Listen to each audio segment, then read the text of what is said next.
Come a little closer and lend me your ears. Don't worry, you keep yours while I keep mine. In each episode, we'll dig into the major stories, uncover the truth, and retrieve gems from Yada's blog. We'll discuss what's right, bark about what's wrong, wag our tails at the thrill of discovery, and take you on adventures through the exciting world we live in today. So, fasten your curiosity leash and get ready. Right then, coming to you with another episode of the Yada's Vlog on a Blog. Tomorrow's news, disseminated today. Let's dive in. Pretty impressive, Roger, that we have a dog that can properly pronounce the word disseminated and knows how to use it in context. So I don't know if you've ever had a pooch that is quite at the level of Wookie, and he's handsome too. Wookie's quite the guy. Yeah, he's quite the guy. Yeah, he's not happy right at the moment because he is when he does these shows down here in the Rainbow Studio, he gets to sit right where the computer is that I'm using to do the show, and so he's been relegated to a side bench, and he's not pleased. And I'm sure it's in his contract that he would get better than this. Speaking of getting better than this, Rahab, the dumpster, is in quite the pickle now. He is absolutely convinced that he and the Iranians negotiated a deal and that he had his deal all worked out with them, didn't he? And then what happened? All of a sudden, there was no deal. And that the deal that he said he negotiated, he went so far as to say, well, nobody really knows the deal that I'm negotiating because I haven't even disclosed it yet. Well, then why did you say that it had been agreed to? And why did you state what the terms were going to be? And then now why are you going back and saying, oh, by the way, I've changed the terms and now this is what the terms have to be? Is that the art of the deal? Lying, deceiving, confabulating? I would think Satan could do better. Well, every day it's a deal is close, and the next day, well, it's not close, it's close and not close. Rubio says today it's close. So I don't think it's close at all. I think they both dug in their heels, and neither one of them's going to budge on their key issues. No, right now, anyway. I think that there was a time where Iran could be negotiated with pursuant to its uranium-235 enrichment. The AOPCA was a reasonable attempt to doing that for a number of years, where it did not roll back much, but it attempted to keep Iranian enrichment at 3 to 5%, which is what you could use for a nuclear power plant. Not recognizing, of course, that a country that floats on oil has no use for a nuclear power plant because all the nukes do is boil water, and you have so much oil and gas, it would be absurd to have a nuclear power plant for that. And they could buy fuel, anywhere in the world. They didn't have to go and mine it and refine it. So, obviously, the agreement that was negotiated by the 5 countries had really no value because it was pretending that there was a civilian potential use for the Iranian nuclear program. And there never was. And people that talked about that, even today, you have so many saying, Iran never intended to build a bomb. It's just flat out not true. But the fact that Iran has its own uranium extraction industry, very sophisticated industry, all automated, rather than open mines, they've gone and done it in mines that are way beneath mountains, so they're impervious to U.S. or Israeli bombardment. So they have a ready supply of uranium, and they now have some 40 or 50 sites, all buried beneath the reach of America's MOABs and deep penetrators, filled with centrifuges. And one of the things that most people don't know is that Iran was originally on an embargo because of the Iranian enrichment. And it's kind of an odd thing because there is no rules against somebody refining uranium. It's only signatories can't build bombs to the UN signatory non-nuclear proliferation agreement, but Iran hadn't built a bomb, so they weren't in violation of it. But still, the United States decided to sanction them, and they were really clever. I don't know if you guys have watched that video. It's a long video, but it's on how the Iranians came to possess the original centrifuges, and it happened to be a Pakistani that was working in the Netherlands on top secret projects on centrifuges, because you have to, uranium comes out of the ground at typically 238. It's not fissionable. And so it's only about 0.75% that is uranium 235. And so you have to figure out a way to enrich the uranium to a high percentage of 235 to make it fissionable. And centrifuges, things that spin very quickly, are ways to do that. And this fellow was able to copy the Western designs, and he was able to reverse engineer them in Pakistan with Saudi Arabian money. And that's how the Pakistanis developed their nuclear program. That's how they enriched the uranium. The bomb making part is actually very easy, because all you really need is a centrifugal charge. If you can make tritium, heavy water, then the charge will be more prolific, more controlled, and you'll get more bang for your uranium if you have access to tritium. And the tritium triggers has a very short half-life, though, which means that even if you go that route, you have to renew them on a regular basis. The tritium won't just sit around. That's why they say that most of Americans and Russia's nuclear bombs are probably duds now, because they haven't replaced the tritium. And in America, we don't even have tritium manufacturing anymore. So, most of America's bombs would be duds. But that whole process was begun. That we were very crude centrifuges, but they worked. And they had them in very few places. And then they learned that that the atomic energy inspectors were spies from Israel, the CIA, and MI6. They stopped trusting them, and they start building all manner of centrifuge facilities deep underground. And I'm in a room here that's probably 12 feet by 30 feet, 12, something of that nature. You could put an entire array of centrifuges here that would be enough, even powered by a Prius motor, hybrid motor. And you could take that over 1,000 pounds of uranium, 60% enriched uranium that Iranians have, and in a bunker underground the size of this room, with the centrifuges they have, in a week's time, you could convert all of your uranium to make bombs. And I mean, it's just really nothing to it once you get to the level they are at. And Persians are smart. They no longer are reverse engineering Western centrifuges, and they no longer have the few at the known sites. They have some 50 buried sites, and Wow. they're manufacturing their own centrifuges, and they replace the metals that they can't get with carbon fibers. And there is no way. First, no one has a clue as to how much uranium-235 they have, and no one has a clue as to what extent they have enriched it, other than it was reported almost 2 years ago that they had 450 kilograms, a little over 1,100 pounds, of uranium-235 at or above 60% fissile purity.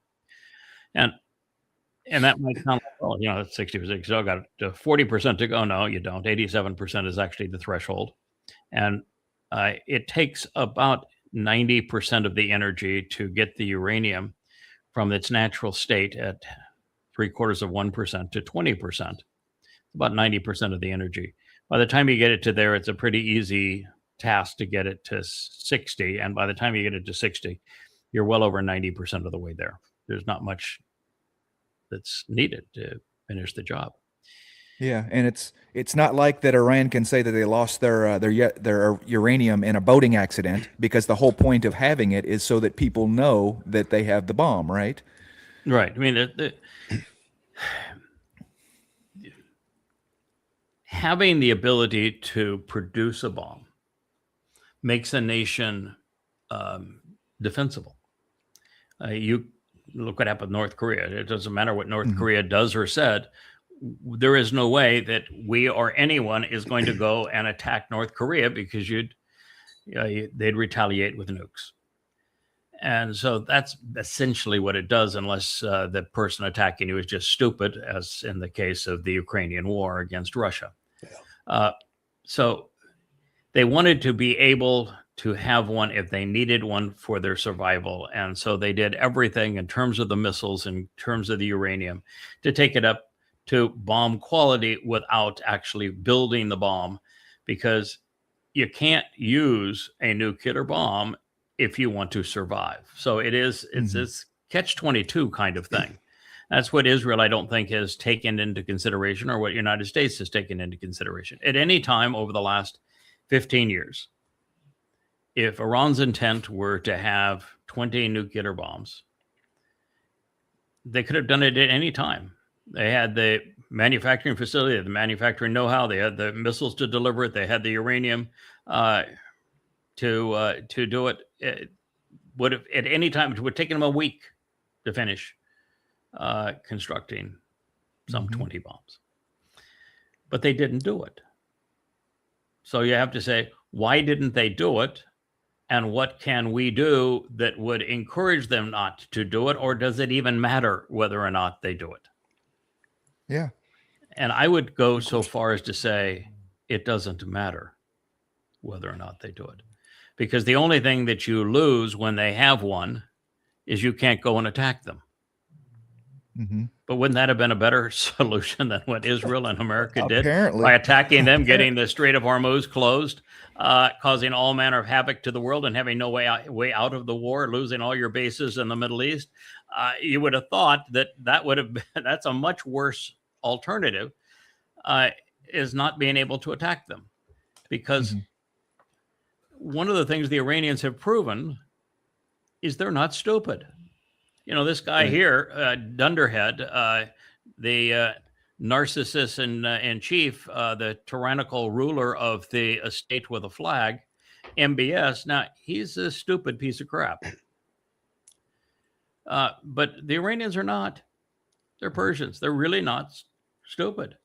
And look at their drone technology. Look at their missile technology. Look how they have taken a blow from the United States and they just dusted themselves off and said, okay, it wasn't fun, but you didn't do any damage to us. And so they're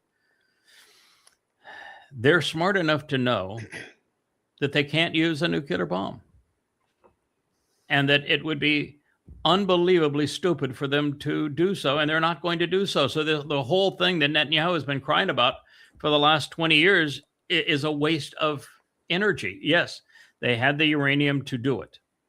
Yes, they had the know-how to do it. They didn't do it, did they? Right. And Well, so, go ahead.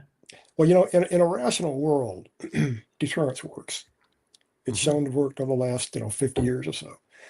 But when you get into the point where the world becomes less rational and the players become more, psychotic, for lack of a better word, the rules kind of change a little bit. You can make a big bomb, you can make a little bomb. You can make a tactical nuke, you can make a thermonuclear nuke. So, at what point does the non-rational thought weigh into the equation?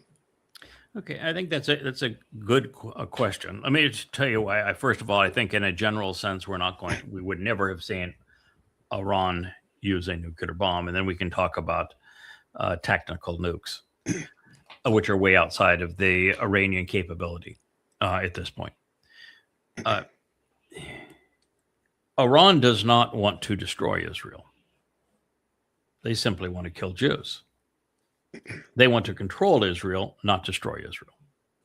For Islam, for lots of stupid reasons, Israel, Jerusalem is considered their third holiest site. And of course, it's because of Muhammad's having the dream of having a wild ass ride to Jerusalem from Kaabaville one night because he was laughed out of town for the satanic verses and he needed an excuse. So he imagined that he rode there on a flying donkey.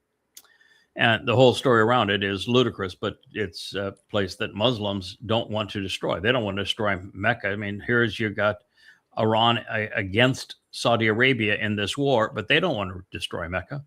They don't want to destroy Medina.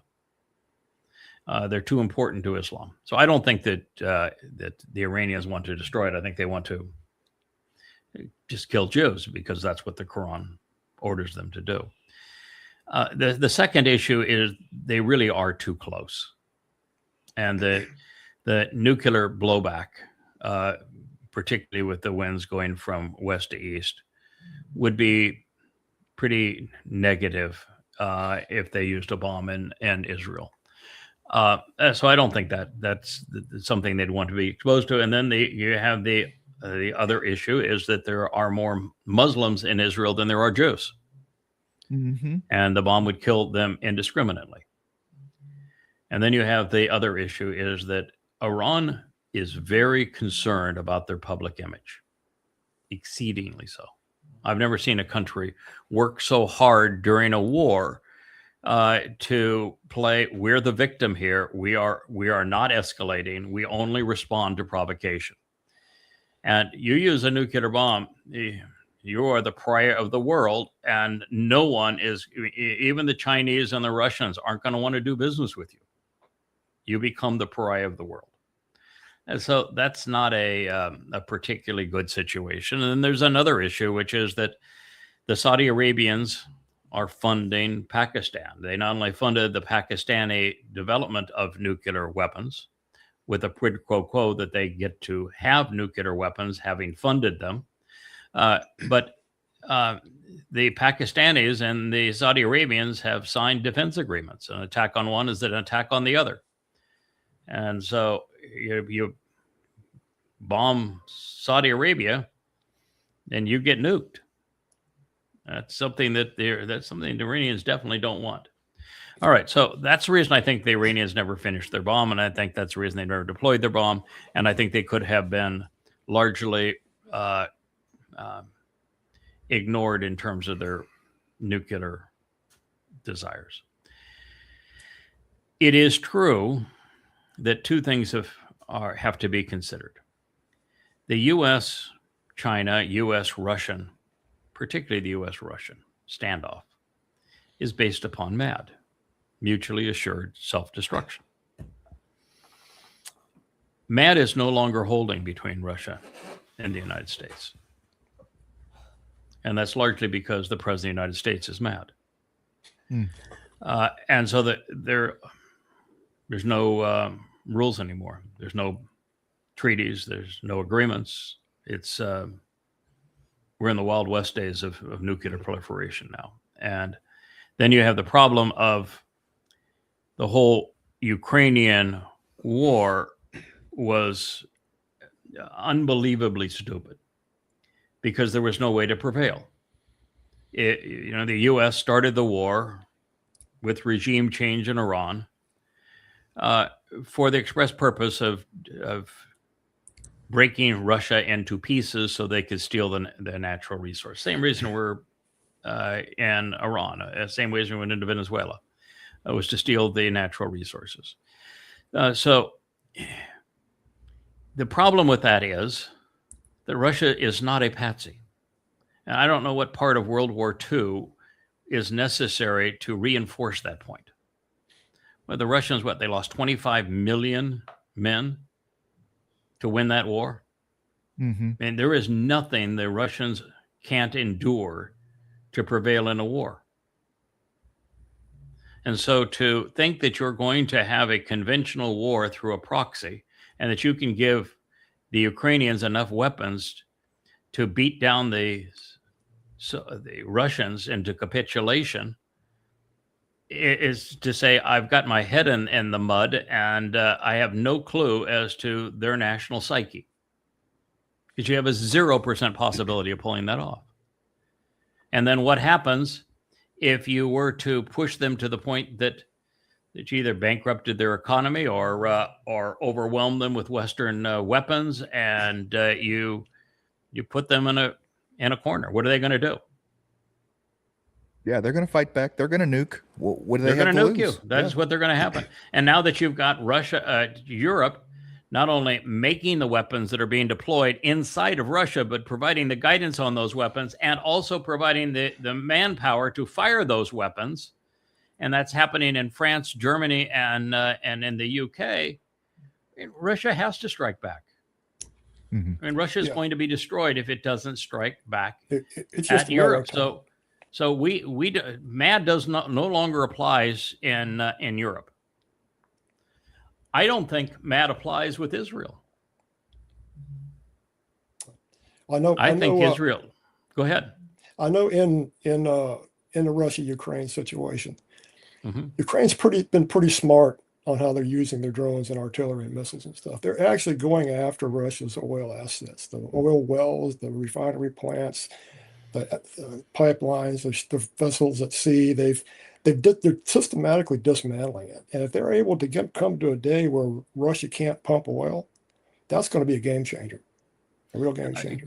Except for the fact that most of the targeting is coming from the West, Yes. and that most of the effective missiles that are being fired are coming from the West. And at this point, the damage to Russia's infrastructure has been a significant irritant.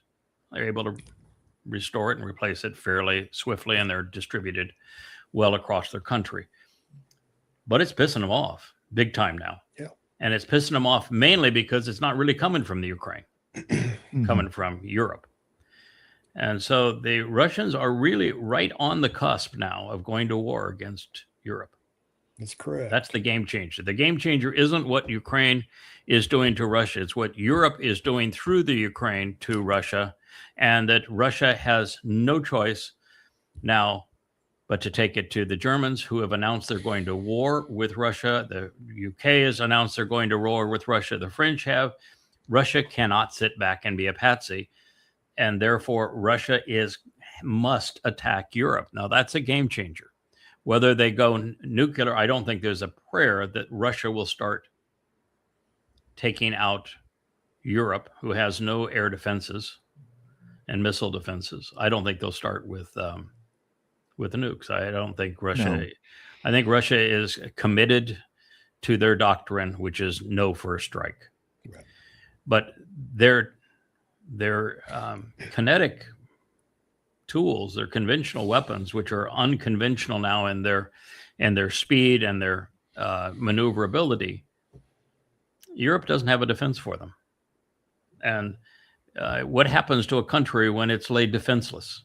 They do stupid things. Yeah. Mm-hmm. And Europe's rage in this situation, I think, is insane. So I think you have a significant chance of nuclear proliferation happening because of the stupidity of Europe against Russia through Ukraine.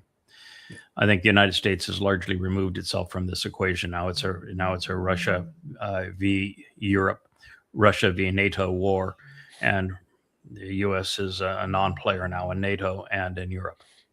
But Europe's going to have another world war. I think that's highly likely. And it'd be a miracle if that war didn't go nuclear. I think it will go nuclear. Now, as it relates to Israel, which was the next point, I don't see Israel doing anything that's sane. I think Israel's response to the Muslims on 10/7 by destroying Gaza was insane, counterproductive. By thinking they could go to war and wipe out Hamas, that was insane. Didn't work. Obviously, it wasn't going to work. It was insane.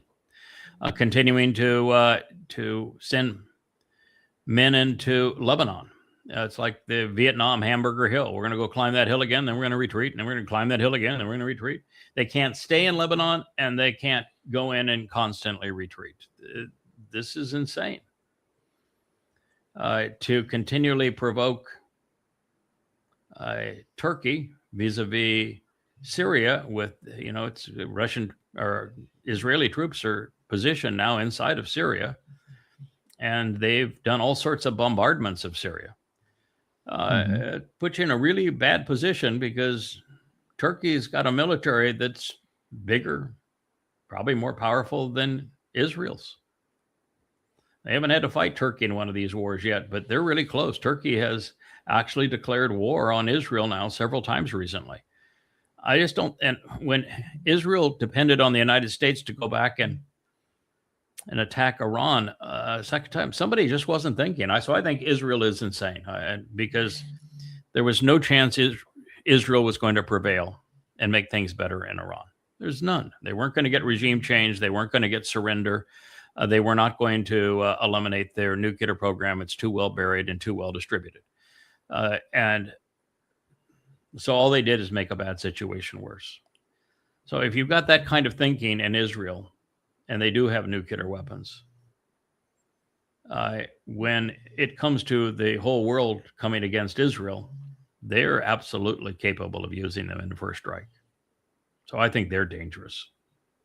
Yeah, striking him a second time. I mean, here we had a deal, right? We have a deal, pieces right around the corner. We have a deal, and they go in under self-defense strikes.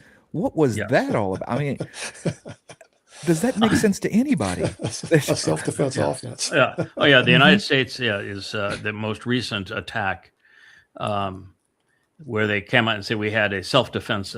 No, they weren't. There was nothing about the last two attacks that were self-defense. As a matter of fact, even the blowing up of the UAE refinery, that was a U.S. missile that they just panicked. They blew up not Iranian vessels, but civilian vessels. They just thought everything was coming to get them, and they were the ones that misfired the missiles.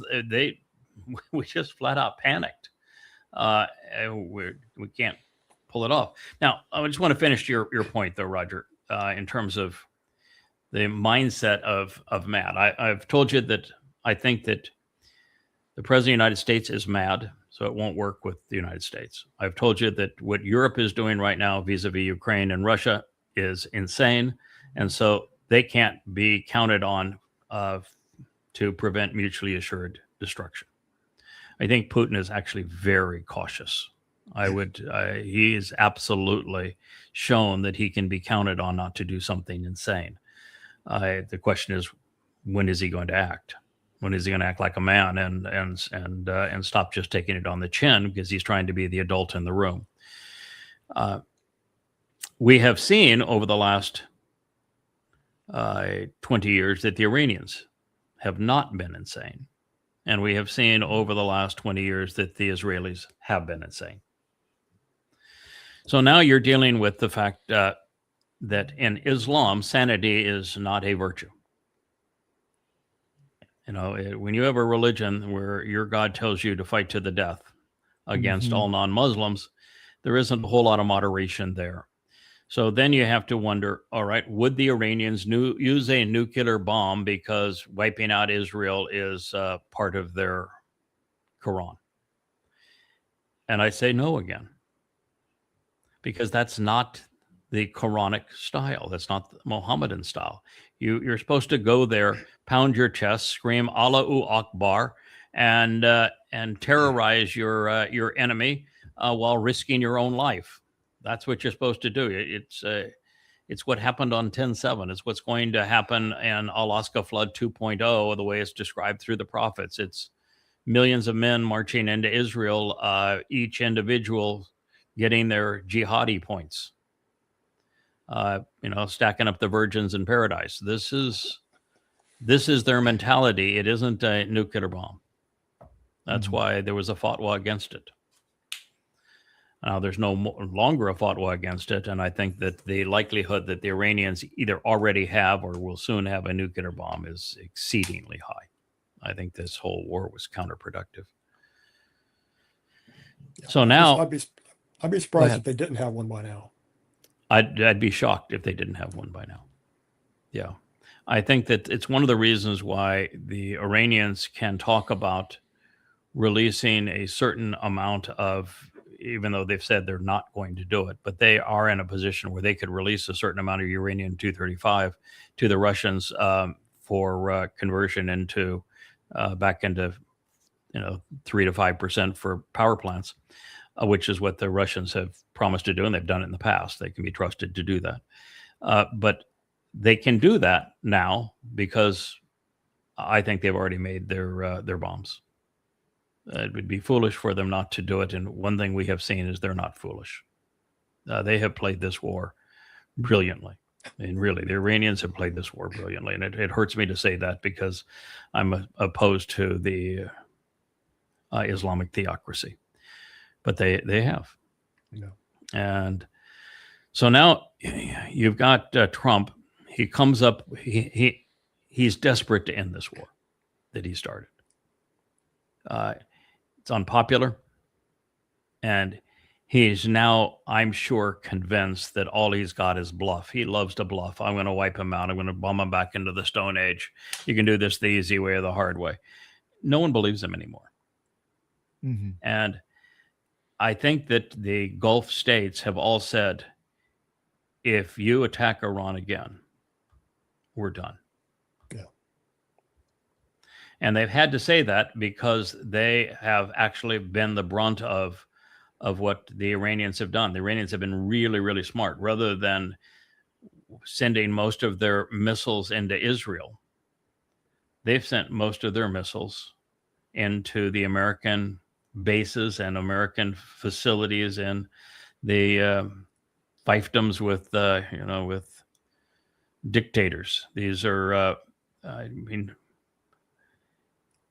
if America were to attack or Israel were to attack Iran again, Saudi Arabia, Kuwait, United Arab Emirates, Qatar, they'd be done. Yep. And they know they'll be done. And so they're the ones telling Trump, you cannot do this. No, you sit down and shut up. No, you are not going to attack Iran again. And so Trump's insane. So I'm not saying he won't do it. I'm going to tell you that his military has told him he cannot do it, that it's a war crime and there's nothing to be gained. I know his military has told him he cannot invade. I know his military has told him he cannot go in and capture Captain Uranium. That doesn't mean he won't do it because he's insane and he doesn't listen to anybody. And he's Satan, so he's diabolical. But his military has told him he can't do it. His intelligence community has told him he can't do it. And the Gulf fiefdoms have all said, you do this, we're done. And so he only has his bluster. Now, I started a war, I can't finish it. And I can't win it. And yet I've told everybody I won it. So all he can do now is try to negotiate a way out. And the Iranians aren't giving him that option. Yeah. Well, and nobody else is either, because I mean, he wants to have the deal, and then okay, the rest of you Arab nations go ahead and sign the Abraham Accords, and they want no part of that. That Saudi doesn't. Well, that's damned if you do, damned if you don't. Mm-hmm. You have to know that there is a fundamental difference between this piece of crap right here with his little headscarf, the diabolical egomaniac and murderous one. You have to know that there's a very different mindset in the elitists that are sitting on hundreds of billions of dollars and the average bum in those countries. And I'll say bum in those countries because nobody works. The reason they can't defend themselves is nobody has a work ethic.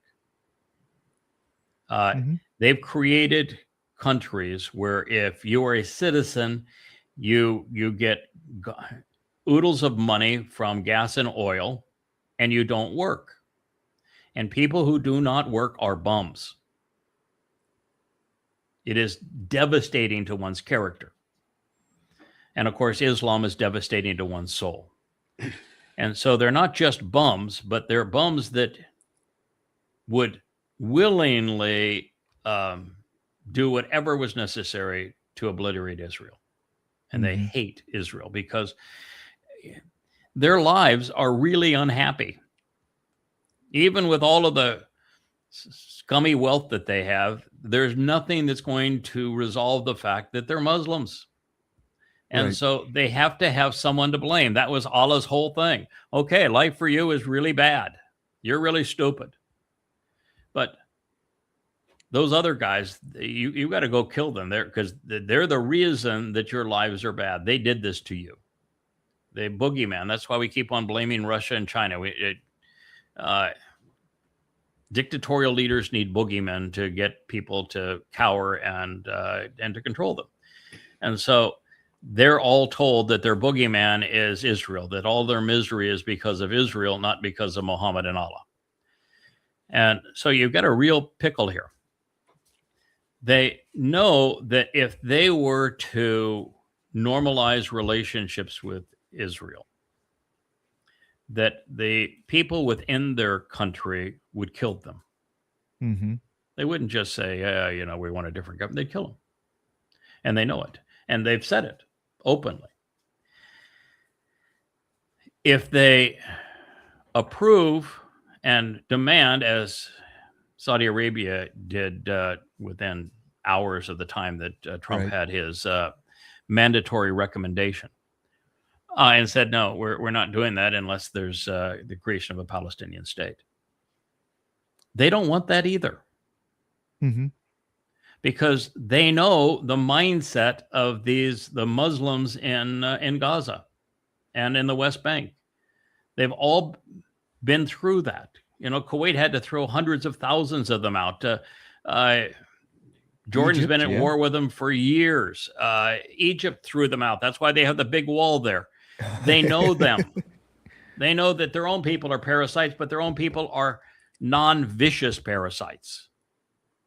They're not rapey. They're not into slave trade. They're not into mass murder. They're not into torture. The parasites in Gaza and the West Bank, they are. And they know it. And that they know that if they approve a state for them, while it would be great for their internal esprit de corps, we got Israel now, they know that they will not live peacefully with Israel, that they will continue to agitate until there is a catastrophic war. Mm-hmm. That's their mindset. So it's a catastrophic war that grows up in their midst that they can't stop.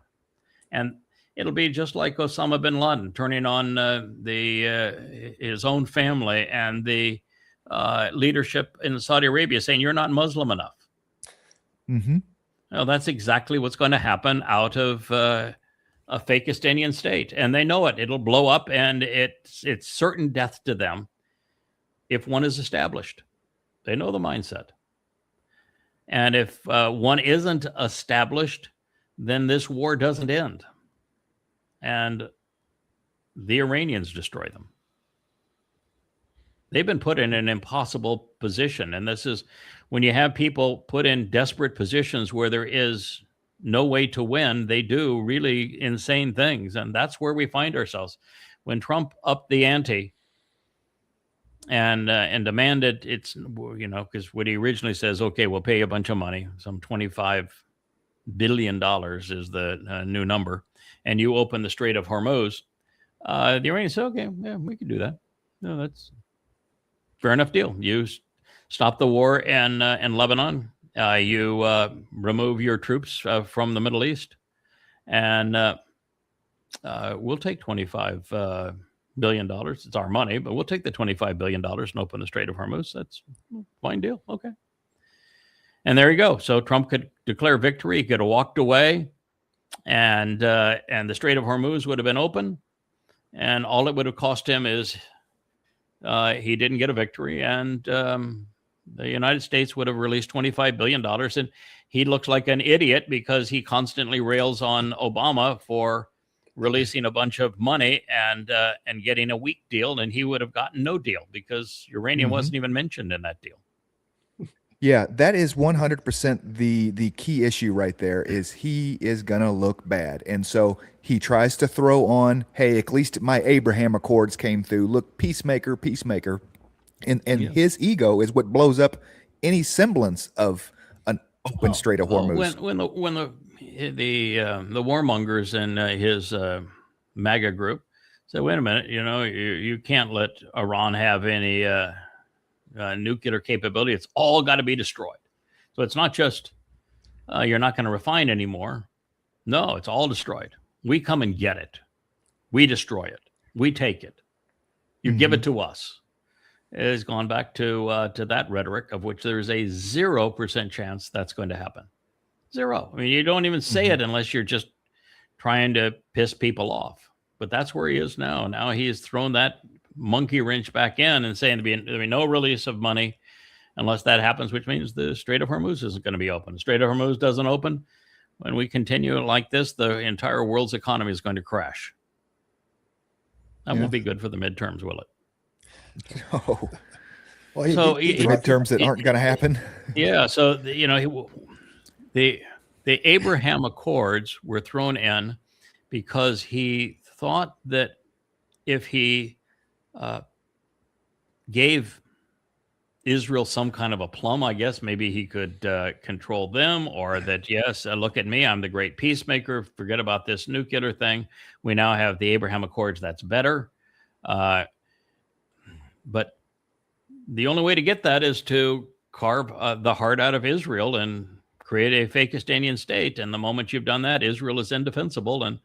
And the next Alaska flood is not only on, it's going to be vastly more devastating. It's not going to be 1,200 Israelis that are killed in a day. It's going to be at least 1.2 million. 1,000 times worse. So world's in quite a pickle, isn't it, man? We talk about the time of Israel's troubles that started on Shabuah. Oh, man. Did you ever think it would be this horrific this quickly? I mean, this is hard to imagine things going that south. I mean, well, the Rahab works fast. Guy, what's the answer to this? The Rahab works pretty fast, it looks like. You see it coming. The translations are just playing out right before our eyes. It's just so obvious to see now with a clearer vision, with the proper words. It's been translated. But Rahab figures very prominently in this equation, and he is setting the stage for it. He may not realize he is, but he is. And he might realize he is. Over the next few years, it's going to be very interesting how this plays out, and quite tragic too, as we go down the road. Yeah, I think that it's obviously it's going to be tragic. The prophets talk about it being tragic, but I think Israel has put themselves in a position where there is no hope for the nation of Israel, and I guess that's where God says they need to be if they're ever going to come back home, in a position of no hope. But that is really where they are. And, can you imagine being in Israel right now? Your only ally. You started a war with Iran thinking you were going to be playing with the United States, the biggest military in the world, and you're going to be partners, and you get abandoned. And Trump has definitely abandoned Israel. His negotiation with the Muslims. And he just picked up the phone to inform Netanyahu.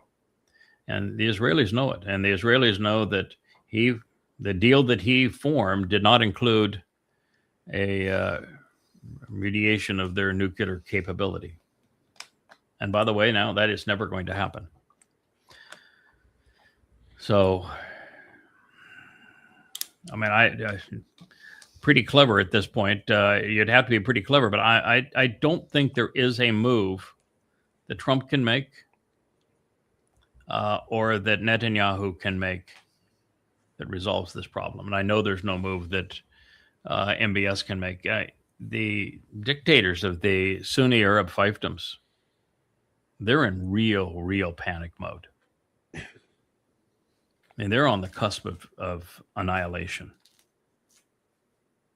and there's nothing they can do about it because they don't have anybody that can defend them. Yeah, the economics of it is uncomfortable for them, but the losing water in the desert, losing air conditioning in the desert, that is end of civilization stuff for them. Yeah. Yes. Well, just the absolute demonstration that their leadership was foolish to partner with the United States to defend them. When and now they're at war with fellow Muslims, and they've got a United States that turned out to be a traitor. So they put their fate of their country in with a Christian country that betrayed them, and now they're being attacked by a Muslim country. How do you think you explain that to the rank and file of Saudi Arabia or Kuwait or any of these other places? And the money that they were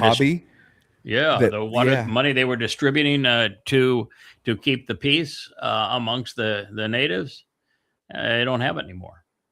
Mm-hmm. They've gone through their reserves. They don't have it anymore. Iran just recently, it may have been the last day or two, put out a call to the Gulf states saying, you have to, the United States can't protect you anymore. They've destroyed all the U.S. bases there. They can't protect you. It's time to come home to Islam. It's time to form an Islamic alliance. And it's time to move forward with that. And so that might be the direction they head in. Yeah, they're talking about an Islamic NATO. Of course, the difficulty is that the Shias hate the Sunnis, and they've been at war with each other for 1,400 years. So that does make it difficult. They don't trust each other. Look, Iraq was at war with Iran for years. So they're definitely not going to trust each other, and they know that the Persians are much smarter than they are.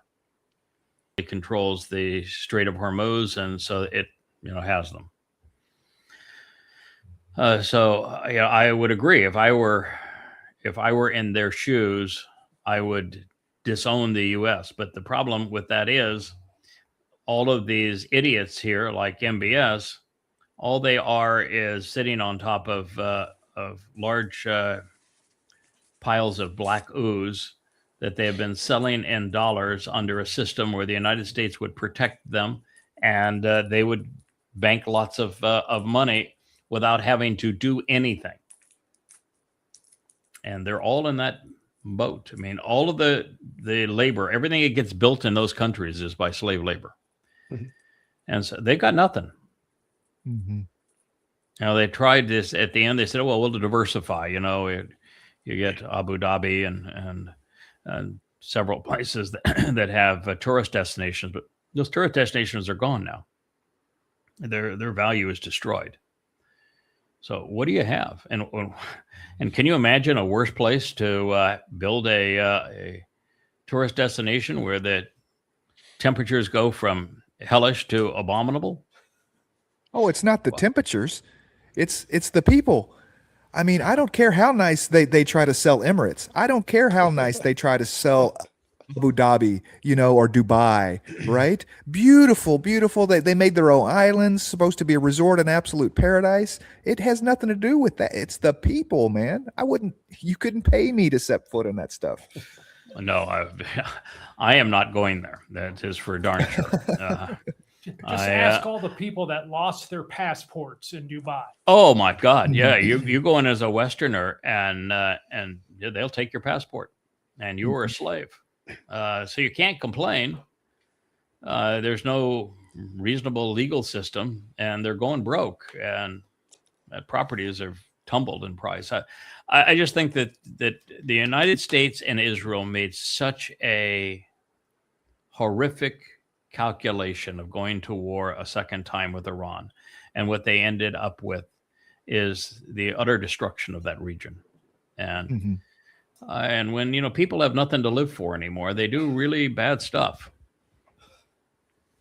Yeah, a quartered animal, man. I tell you, yeah. Oh yeah. Here's he wrote this a week ago, but imagine voting for somebody that would write this. If Iran surrenders, admits their navy is gone, First of all, why would Iran surrender? They've won the war. Mhm. They won the war of public opinion. They won the war in the region. If you look at military assets, they have been far more effective, and America has done nothing to them. And they've brought they have the world in the palm of their hand. And so if Iran's ascended, there is nothing you could do to get Iran to surrender. You could drop 30 nukes on Iran and they wouldn't surrender.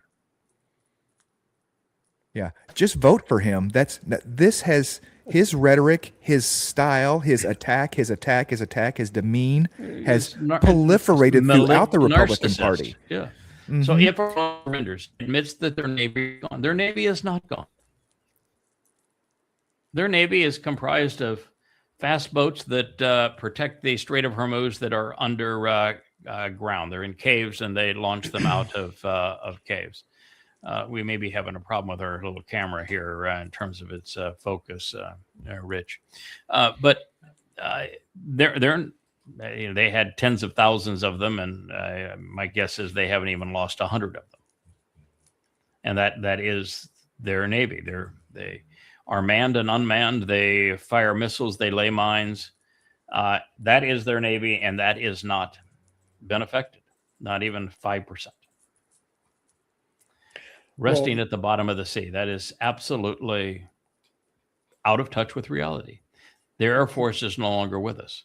Actually, the United States lost 50 very, very expensive planes, billions of dollars worth of aircraft. Wow. The Iranians haven't lost their Air Force. The Iranians recognized that building a manned Air Force was not in their interest. What little they have in bunkers underground. But it was never something that they pursued. They put all of their money in drones, which is what any smart country would do, and in missiles. And the drones and the missiles launchers and manufacturing facilities haven't been touched. So there is no damage to the Iranian Air Force, and yet the U.S. Air Force has taken it on the chin. We've lost 50 planes, and some of those planes super expensive. Mm-hmm. So the opposite of what he's saying is true. And if their entire military walks out of Tehran, weapons dropped and hands in the air, each shouting, "I surrender, I surrender." To who? Well, it's like saying that you don't understand the way that Iran is designed militarily. The People's Militia is the largest contingent. They have like 20 million people they can actually arm, and that have been trained to fight as part of a civilian militia. They're all over the country. And the Quds Force is the very top of what they have. A Quds Force, very loyal to Muhammad and the Quran, knows that the Quran says that a Muslim can never surrender, that a Muslim that surrenders has to be tortured in the highest places in hell. So you just don't know anything about Islam. The Islamic Revolutionary Guard Corps, they're not the Iranian Revolutionary Guard Corps. They're the Islamic Revolutionary Guard Corps. Mm-hmm. They report to Allah and Muhammad, and they will never surrender. They would rather be killed than surrender.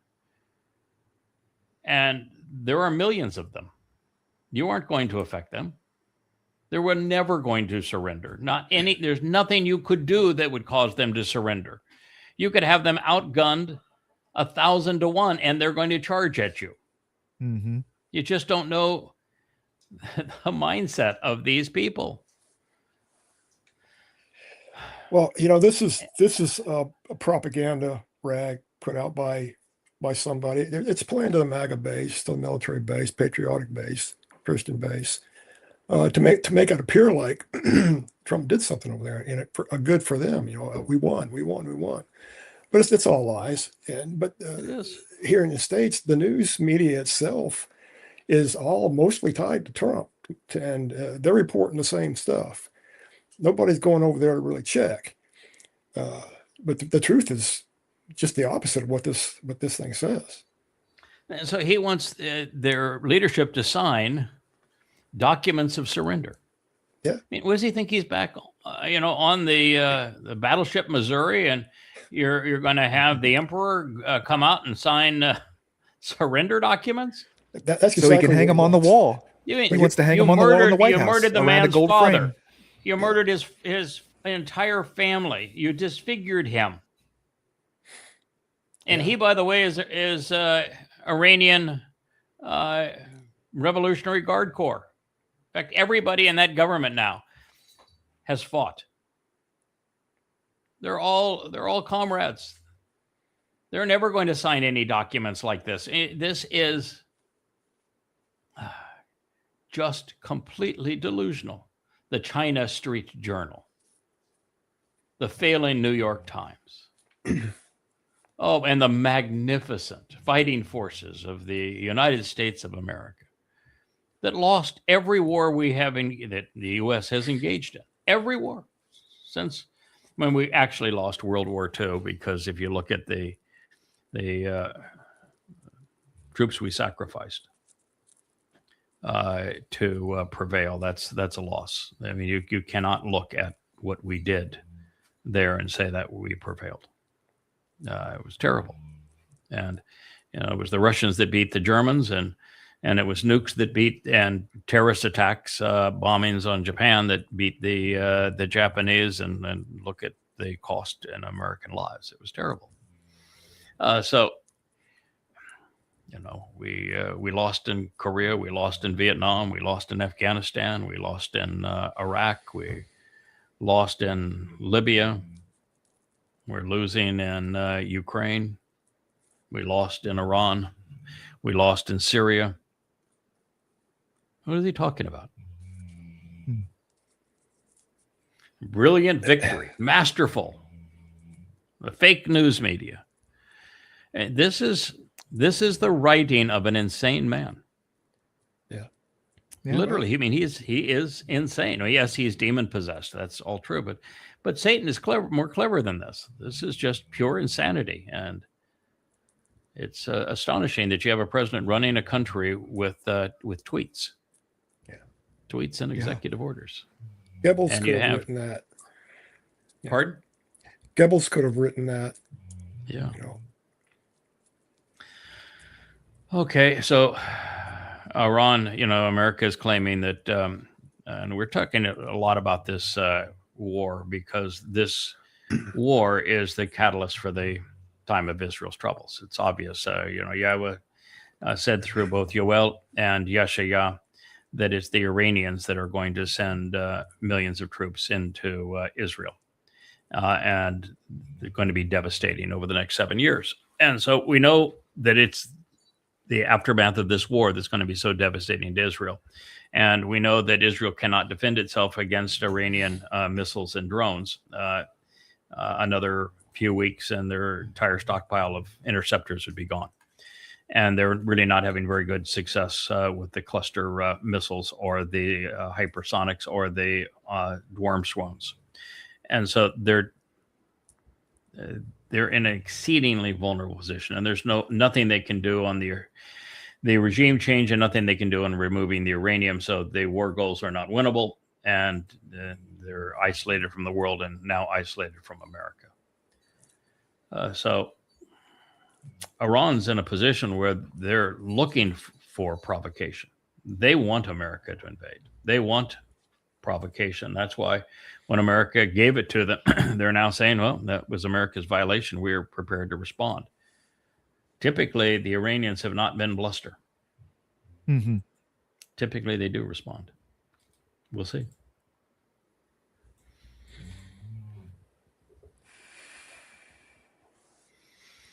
This goes back to the Abraham Accords. Yeah, this is it just shows so much ignorance.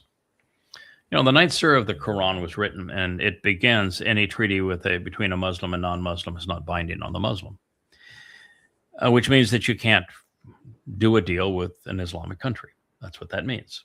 It says if you do a deal with an Islamic country, they're going to cheat on you. And so all it does is give you a false sense of security. Don't do it.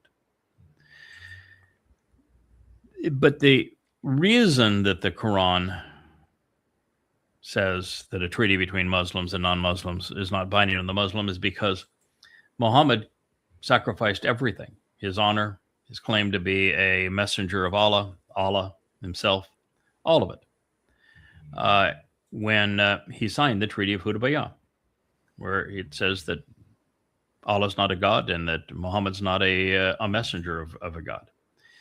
Muhammad never claimed to be a prophet. He knew better. That's retroactive. And what they said is that the Muslims won't terrorize, kidnap, enslave, rob anyone for 10 years that is associated with their own clan in Kaabaville. And like most mercenaries aren't mercenaries because they enjoy the wide open spaces and camping out with their buds. They're mercenaries because they like babes and booty. Muhammad didn't give it to him. He was afraid that if he entered Kaabaville, which I call Kaabaville because it wasn't Mecca, it was Petra, with insufficient arms, they would mock him like they did the last time he was there, which is why he had to go to Yathrib. And so he was scared that he couldn't go there without being mocked out of existence again. And so he left, and when he left, his militants gave him the stink eye and were very close to turning on him, according to the Hadith. And so Muhammad did what all despots do. He provided his mercenaries with easy prey, and there was only one other defenseless Jewish community in Arabia that he hadn't attacked and bludgeoned. It was at Kabar. And so he turned his attention on Kabar, and that's when Allahu Akbar became the prayer of fear. And that was the model for Alaska flood on attacking farming communities early in the morning, with then doing the exact same thing: torture, rape, human trafficking, mass murder.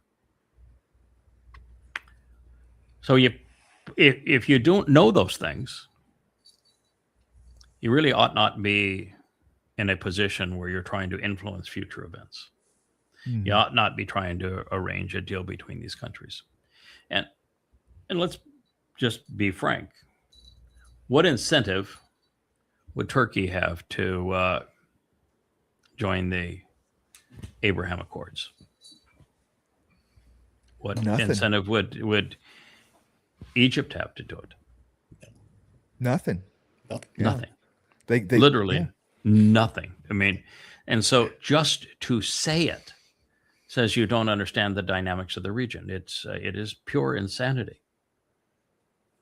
And with it, the only thing that the rhetoric turns to is the forfeiture of the heart of Israel and giving up a Islamic state of terrorism, which is the final solution. So this is really exceedingly dangerous turf that we're on. And it all happened on the weekend of Shabu as we entered the time of trouble. I mean, you imagine Pakistan. You think Pakistan is going to sign an agreement with Israel in a war when Israel went and attacked for the second time Iran, when Israel is bombing Lebanon? And you think that they're going to, and Israel is the great enemy of the Muslim, according to the Quran, and you think that they're going to do a deal with Israel? Come on. Mm-hmm. No. And as always, death to Israel, death to America. I mean, what? That's all they got. Listen, yeah. Well, that is all they've got. At this point, America is worse than they are. Yes. Oh yeah. So now what? They're. It's a devil on both sides. Oh boy.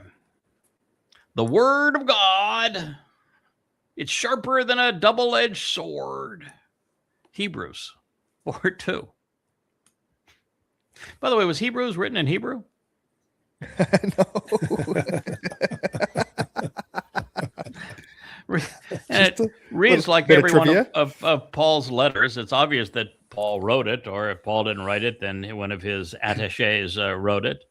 I can assure you that you will not find Yahweh or a word from Yahweh in Hebrews 4:2 or otherwise, 4:12 or otherwise, or any place in the Christian New Testament. There is no Yahweh cited in the Christian New Testament. No. Ever. So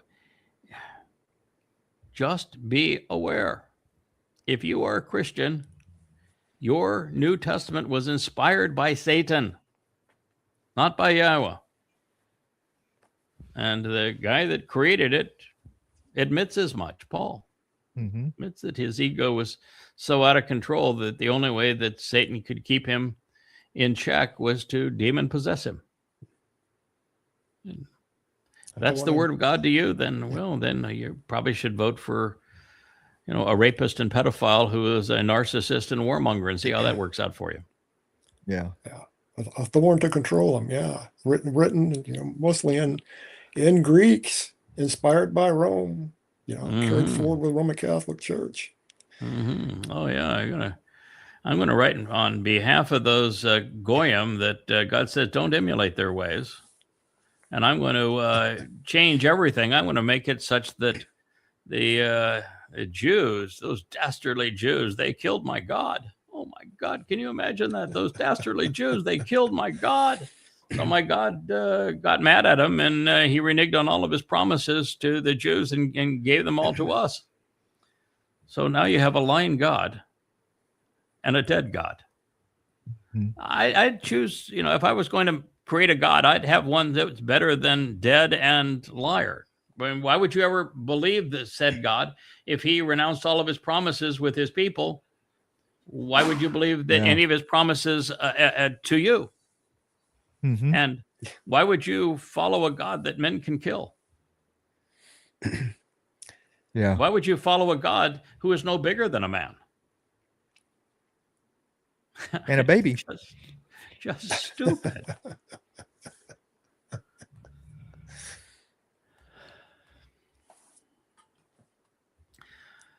Iran says, no deal if U.S. demands uranium handover.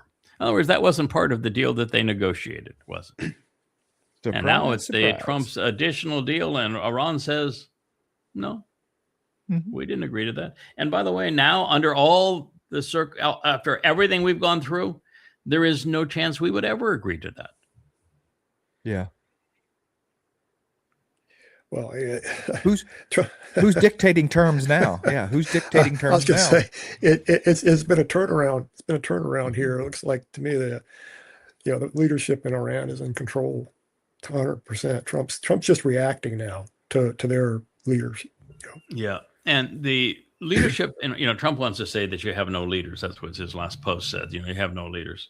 But the fact of the matter is that they actually are fairly organized government entity, and they have both elected and appointed leadership. They have a central committee that meets quite regularly, and they decide on what to do, and their foreign ministry carries out those instructions. And at this point, the most powerful influence in Iran is the Islamic Revolutionary Guard Corps. That's the primary force. And if you think you're going to negotiate with them, good luck. The foreign minister of Iran was headed to New York to be part of a presentation at the United Nations. He is the principal person you would have to negotiate with if you were to negotiate with Iran. So he was coming to New York. Do you think that the dumpster and his company said, oh, wow, we've got the lead Iranian foreign minister, Arachi, coming to New York to speak to the United Nations. Didn't they threaten to arrest him? Why would you arrest him? I mean, if you're going to arrest him going to the United Nations, you might as well blow up the United Nations, right? Right. At that Absolutely. Point, at that point, what do you got? And he happens to be one of the smartest Iranians. So if you're going to get rid of him, then who are you going to deal with? He's very polished, very schooled in his craft. Arachi is. But rather than say, why don't we capitalize on this and meet with him? Let's see if we can come up with something that works. The big dumpster himself can get on a plane and go to New York. You know what they did? They refused to give him a visa. You're the guy that is the most important person for you to negotiate with. Come into your country, and you refuse to give him a visa. Yeah. Well, maybe Vance is getting lots of frequent flyer miles between here and Pakistan. I don't know. I see no upside in that for them. He's coming here. Absolutely. Why not? And Pakistan is not a neutral party. Did they turn him around at the airport, or did they deny the visa before he got on the plane over there? Denied him a visa. Yeah, that's a pretty big slap in the face. Mm-hmm. What it says is the United Nations should not be in America. Mm-hmm. What it says is that the United Nations is not an independent body. What it says is that the Trump administration has no illusions of negotiating with Iran. That they know that they are so outclassed by Arachi that they don't have anybody that they can put up against him. Yeah, I will tell you that I wouldn't want to have to negotiate with him. I've listened to him speak. He is so far beyond.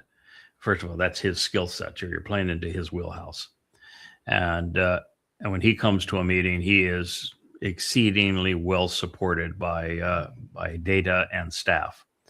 And I don't know how you'd negotiate with the guy. I mean, you could, but you'd have to be prepared to genuinely want something that is mutually beneficial, or you're not going to get it. Mm-hmm. Count your fingers, huh? Yeah. No, he's not a count your fingers guy. No, I actually have esteem for him. I think he is right. I think he's a very bright. In fact, I know he's an extremely bright, articulate man who is. It's like Lavrov of Russia. Lavrov has got to be in the top 2 or 3 most skilled men in his craft in the world, and Arachi of Iran is in that same boat. And America doesn't have skilled diplomats anymore. Mm-hmm. Yeah. So no, I don't think the United States has anybody that has the horsepower to go up against him. Yeah. So the Poper, the big pooper, it's pretty amazing that we have Satan, Rahab, and the Pope, the head of the Roman Catholic Church, which is Babylon, and they're both Americans. When God lambasted America in the 18th chapter of Yeshaya, it's almost like he knew what he was talking about. Right. He has declared war on artificial intelligence. Now, you know that I'm no fan of artificial intelligence. I think it is disastrous for the world because of the fact that it is precluding people from thinking, because it has a popularity bias to be popular, to make money. So it will tell you what the majority are promoting as if the majority has ever been right, and the popularity bias is damaging. And because it's now running utility grids and war targeting and war campaigns, and it's integrated into the military, and it has no ethics and no morality, and on subjects that a person has a degree of expertise, they outthink the AI every which way because it really isn't intelligent. And it's also going to replace hundreds and hundreds of thousands of people. And particularly the kind of jobs that the Gen X and Z would consider doing, the AI is going to do it. And so it's stealing livelihoods, which are essential to humans for them to have a sense of worth.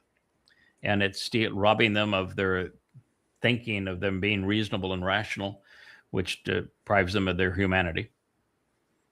So I think it's a disaster. and it blurred the lines between real and false in social media, where it acts as judge and jury, and it's very, very caustic. And so I think it's a disaster what it's done to X and to Facebook and to YouTube, and you have no retort against it. Mhm. And yet it promotes what it claims to despise. So I think it is a disaster. But the Roman Catholic Church has been at war with intelligence for 18 centuries. I was waiting on that. That's The horse is out of that barn. You're not putting AI back in the barn. It's out here. No. It's here to stay. So it's I guess useful for some things, but deadly for Yes. others. I mean, you can get information there really quick about something, but Mm-hmm. it could also terminate you pretty quick if it wanted to. I expect so.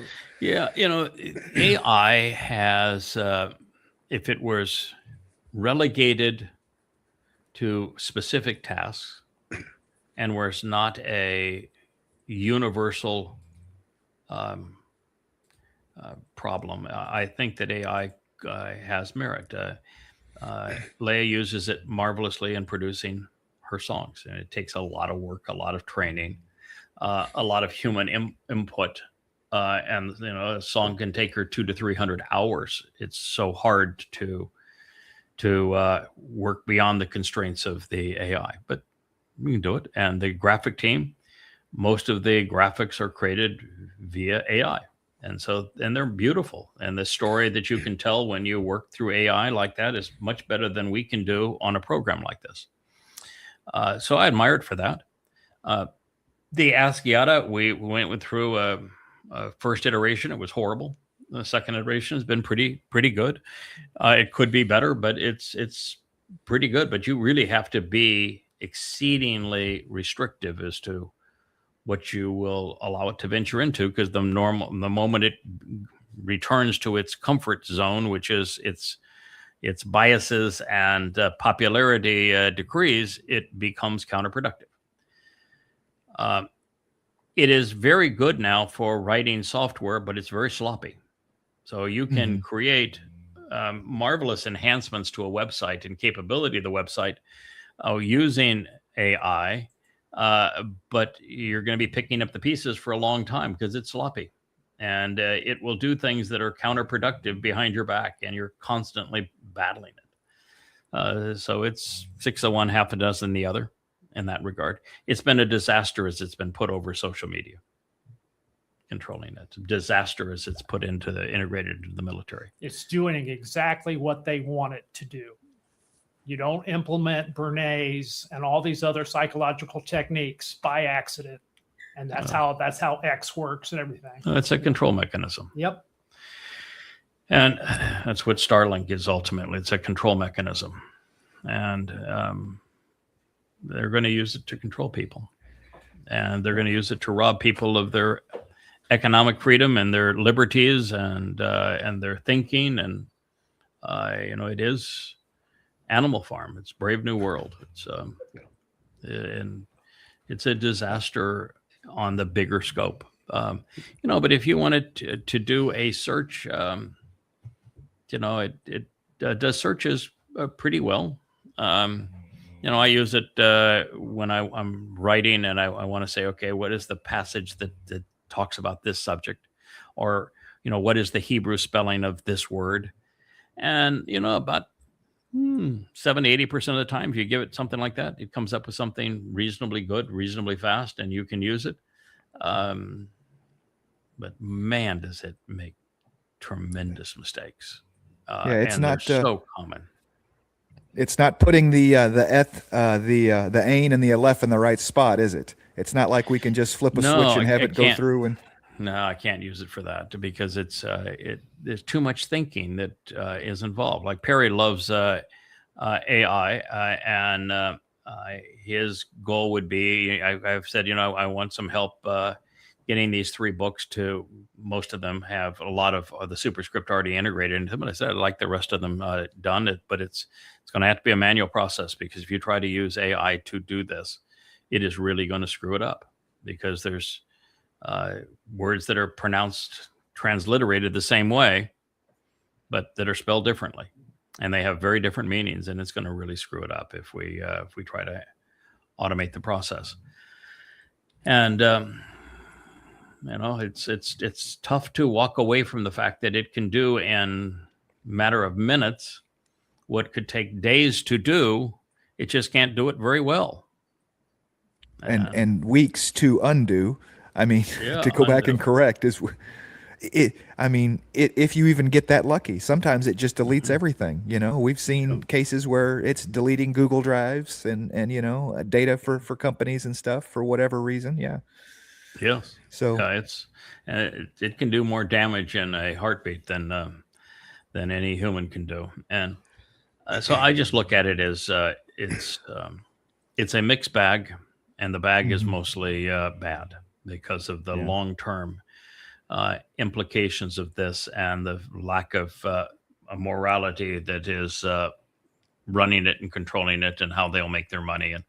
And ultimately they have to do deals with governments and militaries to make money, utilities. And so the AI is going to be deciding where you're banking someplace. It'll decide whether or not you get to keep your money, where you get to spend your money.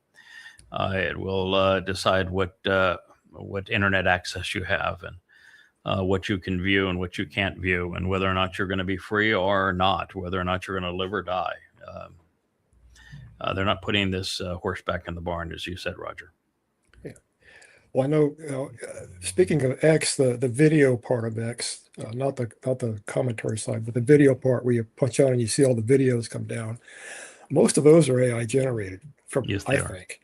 Yes, they are. And they're just worthless videos. People getting in fights and people going to Yeah. bars and getting drunk and just all kinds of nasty stuff, and some very risque stuff coming up on there now. So I canceled my account. I just walked away from it. Yeah, I when you always said, I want you to start talking to my people, and you realize the only way you can distribute those is in social media accounts. And we didn't have a website that was set up right to be able to accomplish this. And as you know, I went on X and took the 20,000 posts on X, which were all fairly intellectual, clever, generated like 2,200 followers, and of the 2,200 followers, probably half of them were bots and fakes of some sort. And I finally just gave up because I looked at it, and X changed the feed so that what you were getting is what X thought you wanted, as opposed to the people you were following. You couldn't shape your the information you were going to receive and respond to. And what I was getting in terms of the videos that were showing up, they were all fake. They were all racist, political, and fraudulent. Yeah. And so to see AI Jesus and keyboard jihadists and MAGA Messiah, and it was 90% of the posts that I was seeing on X that were repulsive. And I realized that there is no reason to ever post here again. And we do a live stream that shows up there. I haven't been on X in 4 months. And then you look at Facebook, and Facebook was for a while a decent environment, but the feed now on X, I block 2 out of every 3 videos and posts that are put in my feed on X's, which is the same thing. Both accounts are designed so that they feed you information, you get to respond to it.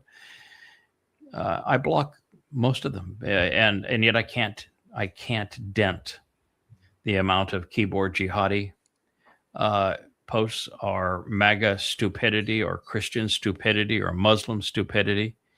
It is just a swamp of lies. And so much of it is just AI rubbish that is untrue. And yet, in both places, I'll be slapped and stymied for saying the post that they've sent me on the feed is untrue, and they'll blame me for it. And I said, so what in the world am I doing here? I haven't made a post on my own Facebook page in months. I don't even go there. And YouTube is essentially useless. I mean, the only thing we can use YouTube for is that it's a good place to put videos that can be archived and presented elsewhere. But if you say Restorage. anything on YouTube that is important to say, they'll shut you down and you have no recourse. That's an environment where there is literally no way to communicate with anybody. You can't even authenticate your own account. It's really pathetic. It's terrible. And so and all of them have moved far right. They were all far left. They're all far right now. Well, yeah. Figures. Yeah, and AI is running them. To play on them is to say I'm gonna play in Satan's sandbox. I'm just not going to do that. That's why we needed to create the account where we could play videos. You have to have them stored on those accounts because of the enormous size of these videos, and then you have to have them streamed from those accounts because of their control over bandwidth and the expense of bandwidth. Because it would cost hundreds of millions of dollars if we tried to do it ourselves. And but yet what we can do is create an environment where you can watch this video, you can comment on it, you can engage with one another as part of the Covenant family without ever leaving our site, even though it plays on a YouTube channel, but you don't even know it. So that was the only way that I thought we could continue to distribute the vlogs, is that way, and recognizing that we're going to have, because of now the transcripts and all of that searchable via a search engine, like Google or anything else you put into your browser. Those people who are genuinely interested in knowing who Yahweh is, what he has to say, understanding why Trump is so demonic, the demise of the United States, the demise of the world, the fact we're in the time of trouble, and that we want to know more about Israel and the covenant and the Torah and the like, they can find us. But yeah, you can't play on social media anymore, not unless you want to wallow with the demons. Yeah, you're in a swamp. Yeah. You really aren't. It's unfair to swamps, but yeah. Yeah. Yeah. It's horrible. What else we have there, my friend? Is anything else worth commenting on? I'm game for a few more. Okay. Oh, the Board of Peace. We're gonna make Board of Peace. Yeah, we're gonna make Gaza into a resort. We're gonna build back Gaza better than ever. We're gonna export Gazans to Egypt and to Jordan, and I'm telling you that's where they're gonna go. Yeah, I'll negotiate that. You don't worry about it. I've already worked it out. He only had one donor to that, didn't he? I mean, wasn't Saudi or Qatar? Wasn't that their mechanism to dump a bunch of money to him? Then that was it. To be on the Board of Peace, you had to contribute $1 billion, and Right. even Putin said, "Okay, I'll be on it. Just take my money from the 300 billion that you confiscated from us, and you can take $1 billion from the money you confiscated from us and chip in." But yeah, evidently no one paid. Yeah, I was going to say I no didn't think anybody showed up for that. Yeah, no one ponied up the money. And let's just say that you had 20 players and you had $20 billion. They are all saying we're only going to play when Hamas disarms. Is Hamas disarming? No. No. So now what are you going to do? What are you going to do? I mean, are you going to go into Gaza and rebuild it with Hamas still being armed? Only if you're doing it underground. No. And you can't disarm. Well, they're there too. So you can't disarm Hamas. We've learned that's impossible. And what do you think the odds are that in 7 years, even if you had 70 years, that you could rebuild Gaza? No. You can't rebuild Gaza. And if you were to say, all right, we'll go into the Sinai and we'll take the money that the Saudis no longer have and the Qataris no longer have because we started this stupid war, but we'll take 100 billion here and 100 billion there, and we'll go into Saudi Arabia, into the Sinai or into Saudi Arabia. In Saudi Arabia, 80% of the population lives in two little bands. And so 90% of the country is unpopulated. So you could take any place in Saudi Arabia too. And so we'll have, Saudi Fakistan and Sinai Fakistan and Jordan Fakistan. And you spend $50 billion creating Fakistans, emerald cities. Do you think that Hamas is going to let the Muslims go and live there in peace? Oh, no. No. So now what happens? You can build it. They won't come. Mm-hmm. And why would you build a spectacular city for people who are parasites? Right. Right. They're not Who will going to just work. tear it up. They will tear it up to use what they can use to kill Jews. Hey, they're in a desert. They dug up the water pipes that the Jews had built so they could make rockets. And then they claimed it didn't have any water. Then they, dug under their farmland and under their hospitals. And when Israel destroyed the tunnels, they said, we got no more hospitals. We got no more. Well, no one's a farmer there anyway. Right. It's nothing but a cauldron of parasites. What are you going to do here? There's nothing you can do. This whole board of peace was a pile of nothing. And then I Trump think says, it was I Sinwar's. stopped the war. He didn't stop the war. The Israelis are bombing Gaza all the time, Every day. every day.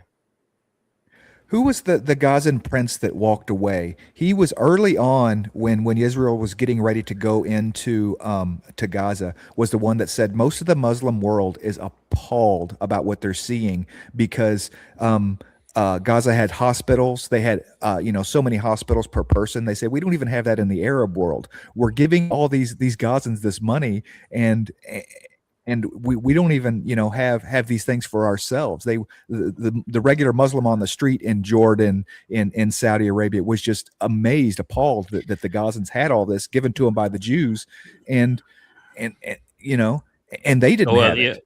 The issue was that on the surface, Gaza was a pretty decent place. It had lots of hospitals, parks, schools, shops, restaurants, because it was wholly funded by Europe, the United States, and other Muslim nations. They were parasites, and so much money was thrown there, billions and billions and billions, that not all of it went to rockets and tunnels. Some of it went to make a pretty decent enclave. Now it's all destroyed because of what they did on 10/7. But they were not in an outdoor prison.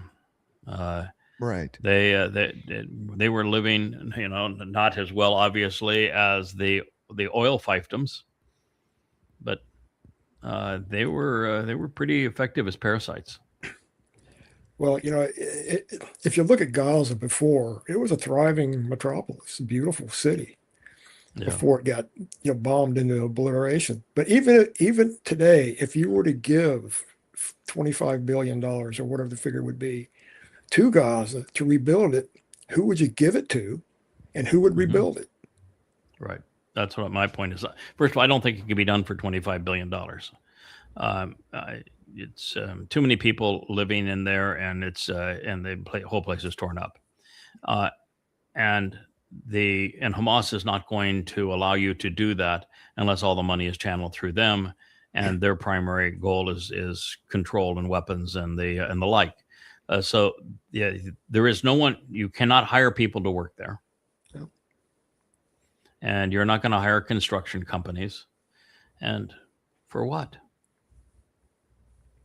It's an unsolvable problem, and that's one of the problems that Israel made, is they turned the whole world against them by destroying Gaza, based on what happened on October 7th, where Israel did a lousy job of communicating the harm that was perpetrated on them, so they lost the public opinion narrative.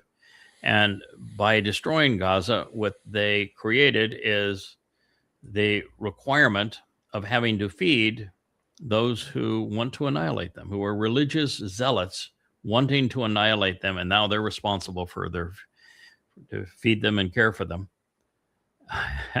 Nothing but parasites. I mean, Israel put itself in just such a crazy position. That's why I said that I think that Israel is no longer sane, that Israel now can't be trusted with nuclear weapons, because their actions show that they're not thinking. They're bordering on knee-jerk reactions, actually. I think something happens and they just have to respond to it, regardless of what the consequences are going to be. Yeah, that would be a lot like the United States, except for in the United States, we actually create the thing that we respond to. The Gulf of Tonkin incident didn't occur. We got the Vietnam War. The Lusitania was a deliberate hoax by the United States and Great Britain to bring America into the World War, and so just played the Maine was a inside job. Yeah. There were no Al Qaeda members or weapons of mass destruction in Iran. There were no one in Afghanistan had anything to do with 9/11. We actually make up the pretense. We create the regime change in Ukraine and then blame the Russians. And, everybody wants, let's go kill some Ruskies. We said, Assad's a bad dude. Okay, so he was a bad dude, but you just replaced him with the Islamic State. Gaddafi was a bad dude and pretty average as an Islamic dictator, but you replaced him with terrorists that sell women as sex slaves. It's so easy to fool people.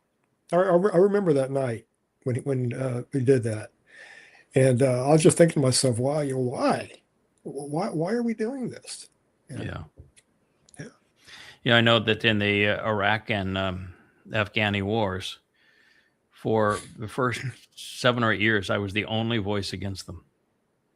There wasn't a single other voice in the media, and that's why I was doing, thousands of talk radio shows. I was the one person that would say, "Let me tell you why this is making a bad situation worse," and saying, "Well, there's no chance of success here, and why we should not have done this." And there was nobody else that would speak out against them.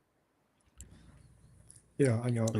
You would think that after the debacles in Korea, in Vietnam, and both of those places had histories. Vietnam especially, the French couldn't handle the Vietnam down there, so the United States had to go in and show them how to do it. Well, that didn't work out too good.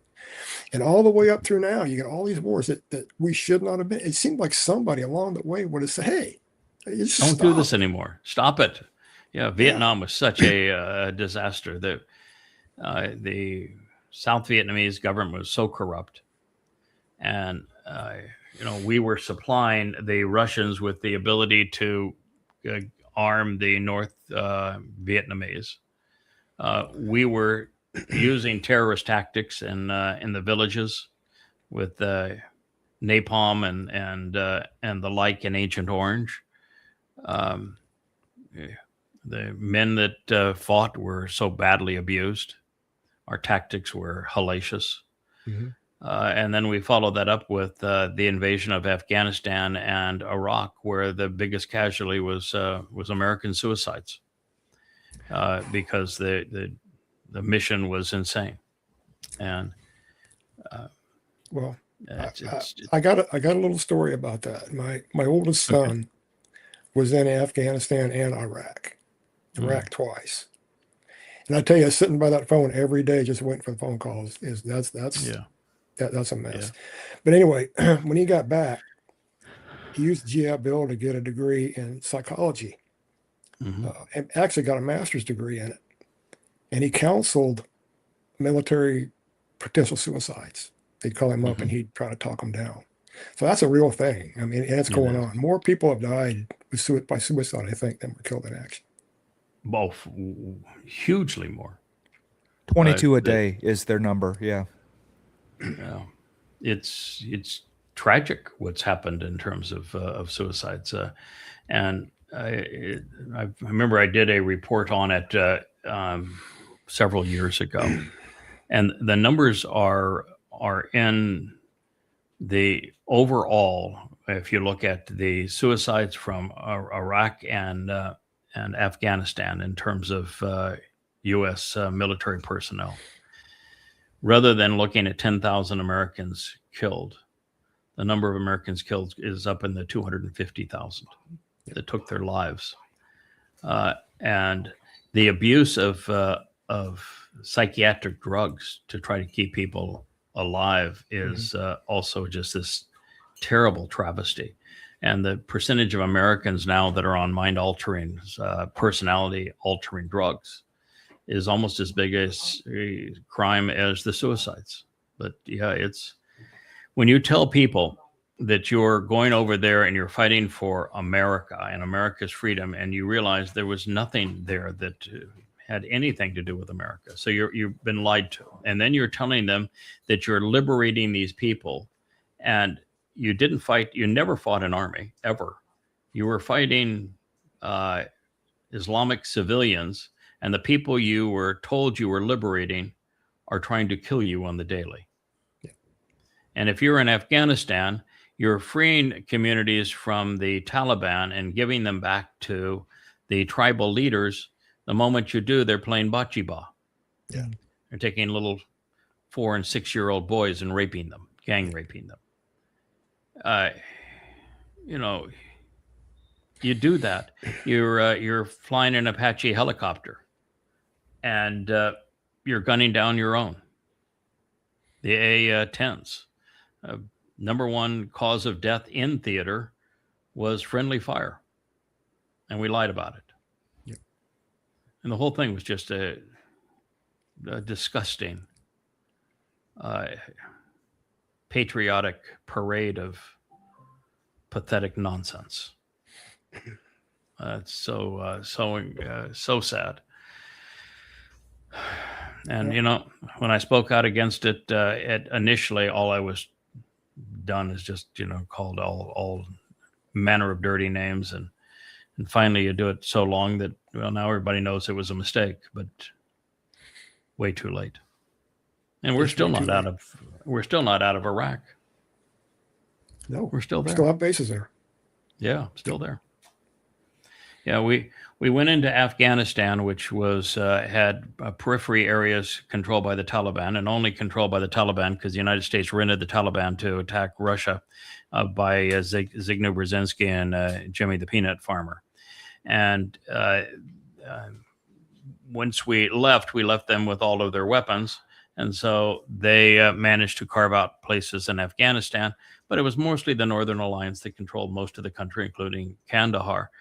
And by the time we were done, the Northern Alliance was done, and the Taliban controlled the entire country. So our time in Afghanistan was wholly and totally counterproductive. We made a bad situation worse. And with Iraq, we gave Iraq to Iran. So loss of lives, not just for nothing, to make bad situations worse. Well, it goes back to, I think, a lot of it has to do with indoctrination in this country through the military. Mm-hmm. Kids come in there, they join up, and they're taught how to be killers. Your rational thought's driven out of you. Conscience is driven out of you. You're trained to obey orders, no questions asked, no matter the consequence.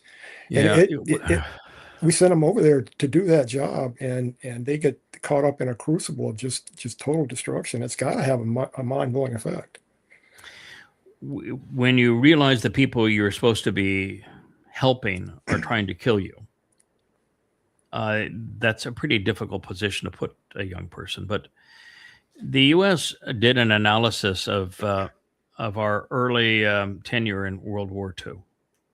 And what we found is that the American infantrymen would not shoot to kill. They would not target a German or Japanese soldier. Their sense of morality of killing another person that you don't even know overwhelmed their training to shoot and kill. And so when we got to Vietnam, it became epidemic.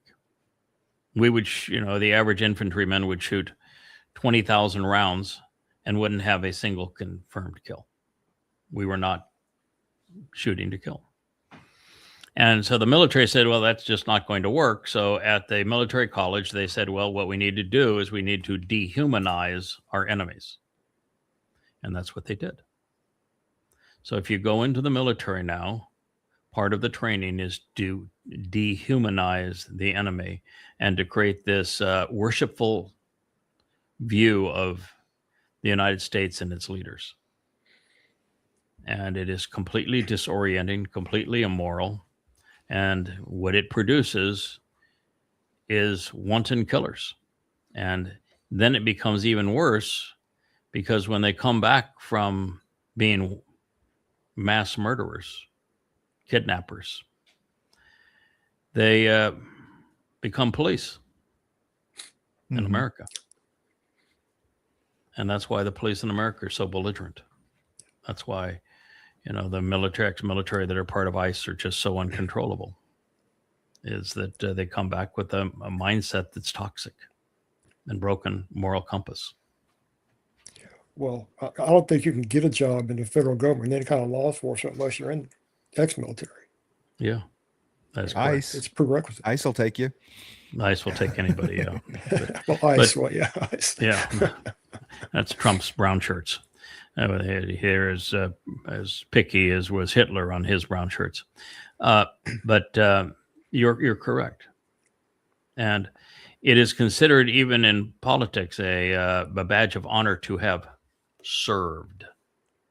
And I'm telling you that if you were deployed in a combat situation and you were part of the product post Vietnam of we're going to indoctrinate you to view whoever we tell you is the enemy as subhuman.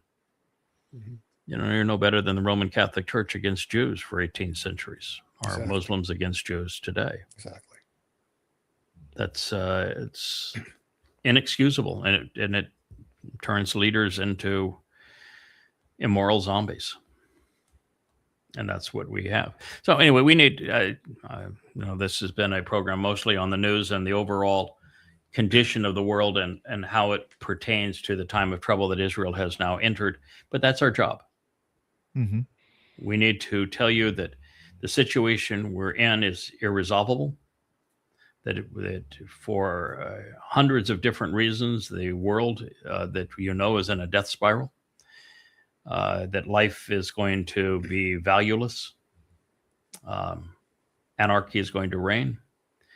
The president of the most powerful country in the world is Satan, literally in the flesh. Israel has lost its moral compass.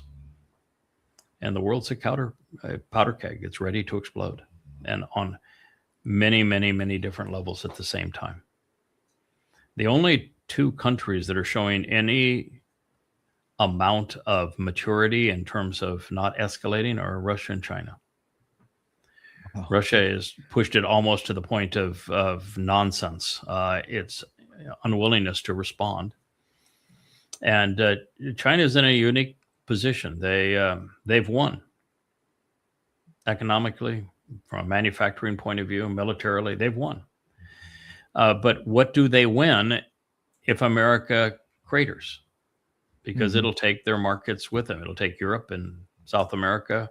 And so now, what did China win? They make too much to consume in their own country. So they're actually trying to slow America's demise. Right. Unbelievable.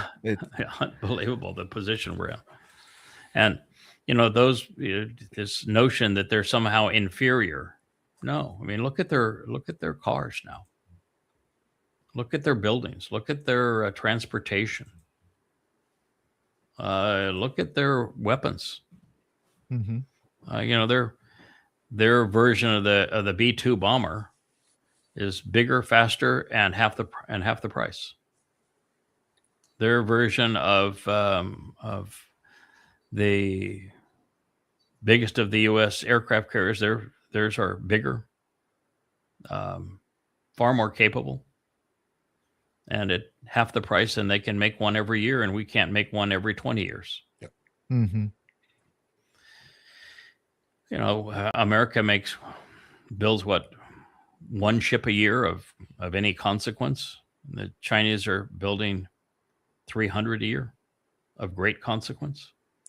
I watched a Yeah. video on that, how they do it. It's just like an assembly line. In Yeah. America, you sits in a dry dock and it's stationary, but over there it's an assembly line. It's just like making a car. Yes. And 90% of what they're making is commercial. They're transports of either gas, oil, or container ships, and they're the best in the world. In fact, 90% of the world's future orders for commercial ships are going to China. They make a better product and faster and for less money. And their former competitors, Japan's all but gone as a nation. Their debt to GDP ratios make America look almost flush. And South Korea has lost their mojo in it. So it's shipping is a monopoly now of China, militarily and also commercially. So we're in. I don't know if you noticed, but the yuan is rising in price tremendously against the dollar, which is not what the Chinese want. They do not want their currency to rise against the dollar, but because it's gold backed now, and it's the favored currency of the world, they can't keep it from rising against the dollar. But lowering the value of your currency is actually helpful if you're a manufacturing country. But the United States is doing such a bad job of managing its currency that it's at all-time highs. So you just need to be aware. I mean, if you're Covenant, you need to know what you're getting into, where the world is going. You need to be aware of it, even if you don't play in it. We have to be the voice that says, this is what's going to happen. This is why it's happening. Disengage from the political leaders who are misleading you. Disengage from the religious leaders who are misleading you. Come to yadayah.com. Every book is free. Every vlog is free. We want nothing from you. We're just giving you access to quality information, not written by an AI. Now they say that you can't even write a 3-page paper without the AI. Well, I'm here to tell you that, oh, yes, you can. Been done. Yeah. We're just now in the process of publishing another 1,500 pages. So, and that was a hobby in the spare time now. So yes, you can. And you can learn and say things that are so profoundly important and unheralded, and the AI can't do any of that. AI still calls it Noah's Ark, doesn't it? Yeah, they do. They would still call it Noah's Ark, and it is not Noah. He's Noach. It's a name comprised of 2 letters. It's the reverse of the first 2 letters in Chinook's name, because he happens to be the same fellow. And it's a Teba. And a Teba is a vessel of insights and a ship for the harvest. So it's a ship for the ingathering, and a vessel of insights is what the word means. And it's a Teba. It's only an ark if you prefer Latin to the revealed language, which was Hebrew. Mm-hmm. And I can assure you that Latin wasn't even a language at the time that was revealed. Yeah. It's amazing how nourishing the truth is when you pull the lies away. It is. You're not dealing with lies about giants. Nephilim were not giants. Based on the fall, it's a verb that means to fall. They were the fallen, and they were the fallen because they were vicious and ruthless and corrupting and horrible people, and they were, the Nasalma man experiment did not work well. Hmm. And most people don't even know what a Nasalma is. I would think that if you were to ask your AI, not one that is keyed to our books, but if you were just to ask an AI what's a Nasalma, it would be clueless. Would Yeah. not be able Wind, to answer the breath. question. And it is the single most important thing you could know about the uniqueness of humanity. And if you were to ask the AI what's a soul, they couldn't even answer that question, because science can't answer that question. A human consciousness period exists outside of the dimensions that we have purview to. It's like dark energy and dark matter. It's beyond our three-dimensional understanding of the world. So Yeah. there's a lot of truth. It will dazzle your neurons if you'll go to yadayad.com. There is so much to read and so much to learn. It More is the fun than only swinging a source. hammer, right? Right, Roger? It is the only. Pardon me. That's more fun than swinging a hammer. It's way more fun than swinging a hammer, especially when you and- miss and hit your thumb. Yeah. Yeah, and less dangerous than helmet diving outside of nuclear power plants. I tell you, I was nuts doing it, but I thought it was fun at the time. But yeah, way funner than that. Yeah, doing things that are like that, hard hat diving, and doing welding and things like that, extending intake tubes for things like a nuclear power plant, where one mistake and you're dead. There is an adrenaline rush that's associated with that, because there isn't even one in 100,000 people that can do what you're about to do. That it is a really hard-won skill set that very, very few people have, and that you can execute what would kill most everybody, and you can pull it off and prevail. That is, there's a real sense of satisfaction in that. Well, yes, that's true, and it was exciting at the time, and you do get a sense of satisfaction from it. Although sometimes the jobs are really tough, and there were some pretty crummy ones out there that weren't too cool. But overall, it was a good experience, and I remember that past fondly. Yeah. When you're diving in either really, really cold water or really murky water, versus you had one job that was off of St. Croix here. There's a really big difference in the environment that you're working in. Absolutely. Being able to see and not be freezing to death, and that makes a huge difference. I mean, you're doing everything in the dark by feel, and you don't know what you're going to touch next. That's a whole nother deal. Yeah.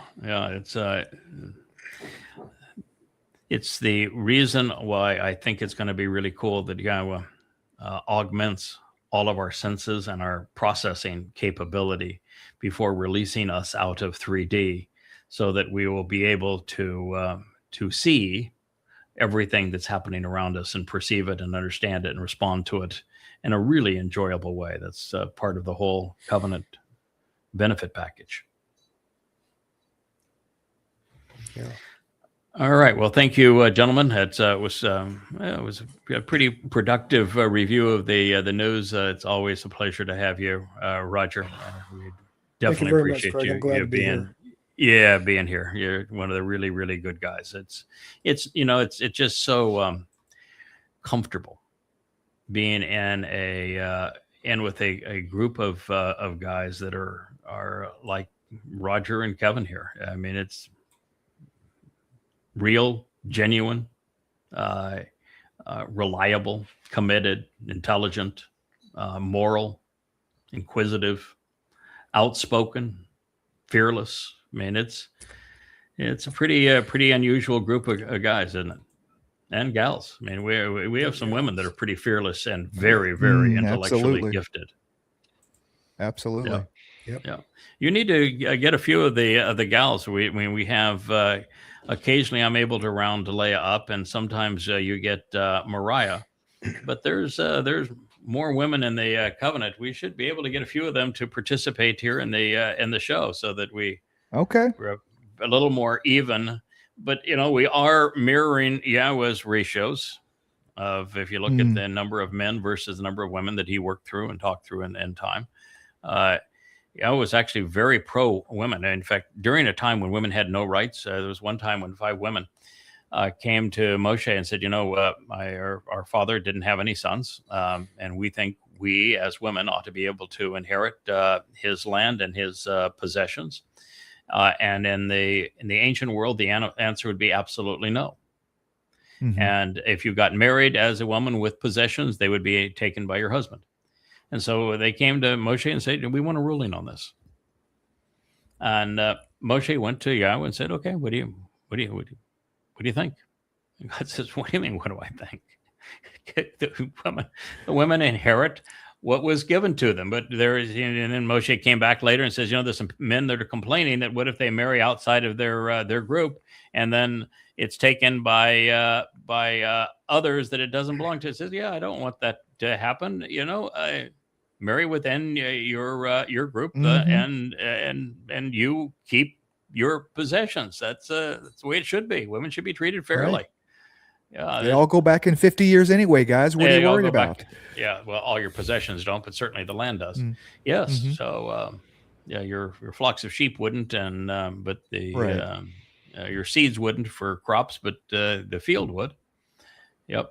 Which is kind of interesting how a fellow like Boaz ended up being the parochial mayor of Bethlehem.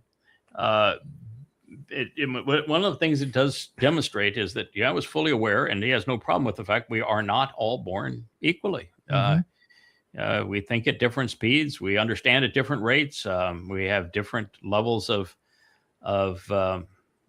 passion and commitment and resolve. And you look at most of the Gen Zers, and not in our family, but you look most of the Gen Zers, it doesn't take much to knock them off course. And yet you take the 3 of us, it would take, I'm not even positive it could be done. In fact, I would go as far as to say, you're never going to knock us off course, ever. Just going to adapt and overcome. We will. We'll use whatever you're going to throw at us as incentive to be tougher and stronger and more resolute than ever before. But Boaz was quite the guy. I mean, obviously he was also Ethan Ha-Izraki, and I mean, he gave both barrels to the king. So did his wife. I mean, so they're not easily intimidated.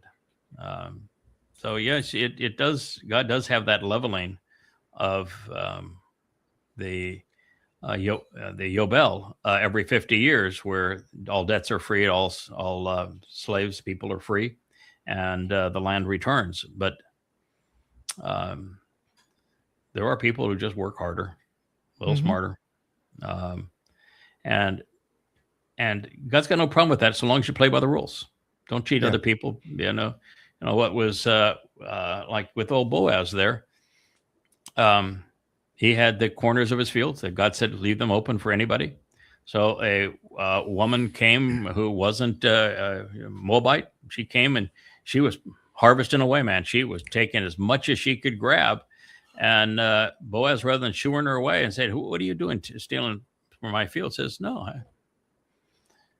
first leave of all, a little I know more who you for are. her. Leave a little more." Yeah, I know who you are. You're welcome here in my field. In fact, I don't want you to go to any other fields. My fields are your fields. And I'm just going to say one thing, and that is to all of my other Ammas, do not mock her. That's going to be a really bad thing. Don't pick a fight with this woman. And, so he was playing by the rules. And that whole idea of the sandal game, and he went in to see, whether or not he could marry her. It's has all to do with a Torah teaching as to when a woman loses her husband, who is responsible for her, because the Torah doesn't want her to be a cast outside of the community and abandoned as a widow, and so the Torah has a whole procedure for that, and it goes through the story of tossing sandals, and it's the best explanation. Yeah. how it's supposed to work. Yeah. So, it's the person that's in a position to be able to take care of her. And you got to realize it's an economic thing. She's going to need support. Mhm. It becomes responsible, and you go to the most responsible first. And if that person says no can do, then the next person, and Boaz said, well, I'll do it then. Mhm. If you're opting out, yeah, you got first choice here. She's a cutie, by the way. She's Fireball. But you're opting out. I'm in. There we go. I just love the way he knew the Torah, played by the rules of the Torah, was enormously successful. And look what they delivered. They delivered Dode 3 times. Mhm. Yeah. Pretty cool story. Very Pretty soon cool I get to go story. translate as soon as we get these superscripts all done. I don't know whose idea that was, but I think it was my idea.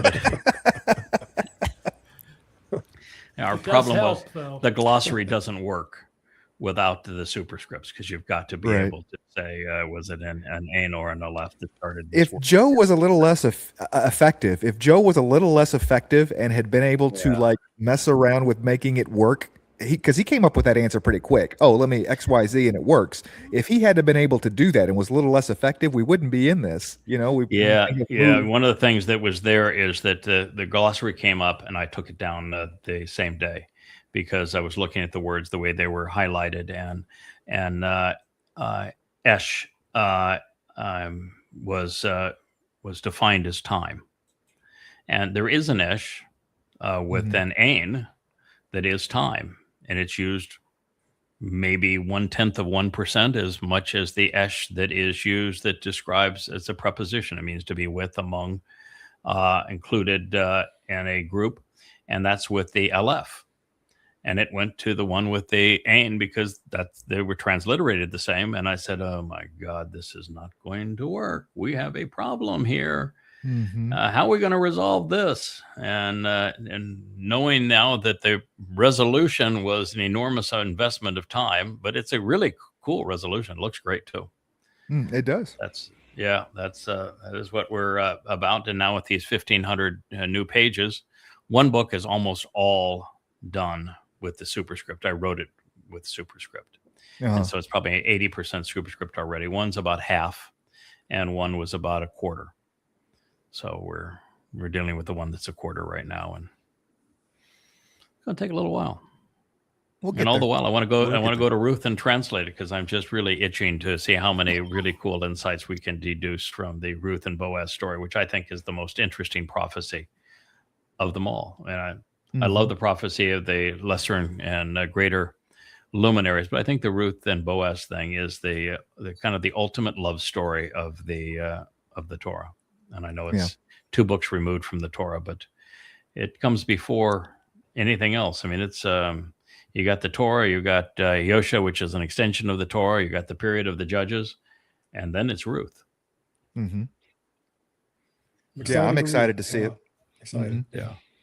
And I love a turn of phrase. I love words, and I love a turn of phrase. And it's got, my way, that's just the best speech in the Torah. Where you go, I go. Yeah, that's Your people are my people. Your God is my God. that's I think powerful. I think that is as good as it gets. And it underscores my understanding that Yisraelite and Yehud is a naming convention. It's not an ethnicity. It's a naming convention. Powerful naming convention, but that's what it is. It's a naming convention.